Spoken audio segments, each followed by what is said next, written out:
In order to graph an angle, we're going to begin from the positive x-axis, which is over here, and we're going to rotate counterclockwise in this direction if our angle is positive, and we're going to rotate clockwise if our angle is negative, which seems kind of backwards, but if you think about the way quadrants are numbered, they begin in the first quadrant over here and then rotate counterclockwise around in that direction. So that's why we move in a counterclockwise direction. So let's go ahead and actually, before we start this, let's identify the quadrant angles that we'd have to kind of help us figure out where these angles are going to be located. So 0 degrees is going to be down here, 90 degrees would be up top. If I get halfway around, I've gone 180 degrees.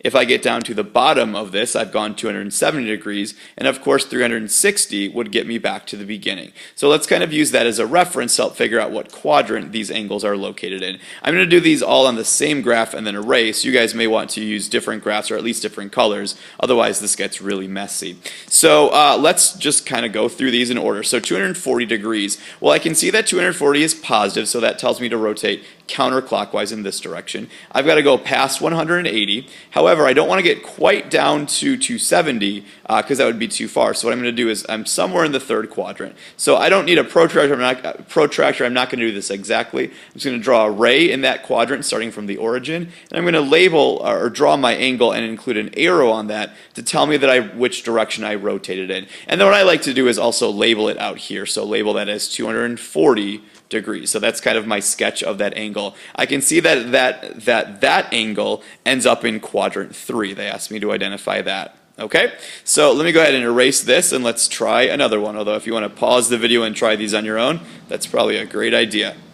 Next up is 500 degrees. Well, 500 is over 360. So what that tells me is I've done a full rotation, and then I want to know how much further have I gone. So let's take 500 and subtract off the 360 for a full revolution. What that tells me is that I've still gone 140 degrees past where I began. So I'm going to go a full rotation around.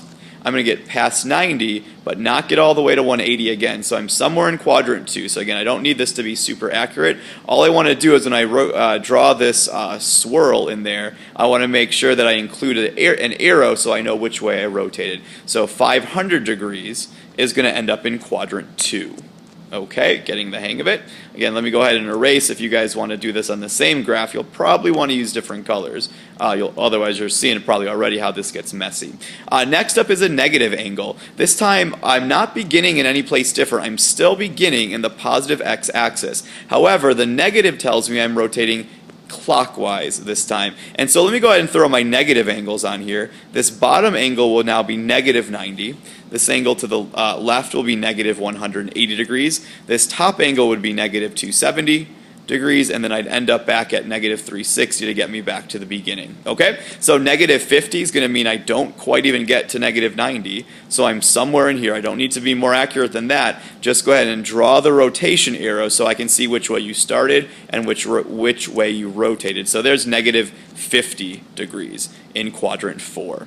Okay. Next up is 1080. Surfers, or not surfers, but skateboarders or snowboarders, that's what I'm thinking, may be familiar with some of these angles. 1080 is a perfect revolution. It's actually 3 revolutions. And one way I could find out how many times that was if I'm not a skateboarder is I could just divide this. Take 1080, 1080, divide that by 360. It turns out that that's equal to 3 full revolutions. So I'm actually going to end up right back where I started, which means I don't really have anything to graph other than a line right here. But again, I still want to see that swirl. So I've done 1 revolution, counterclockwise, 2 revolutions, and then a 3rd revolution. So I start to get a little bit dizzy. So that's what that graph of a 1080 degree angle would look like. As far as which quadrant it's in, it's not in any quadrant. It's right there on the axis. It's on the x-axis.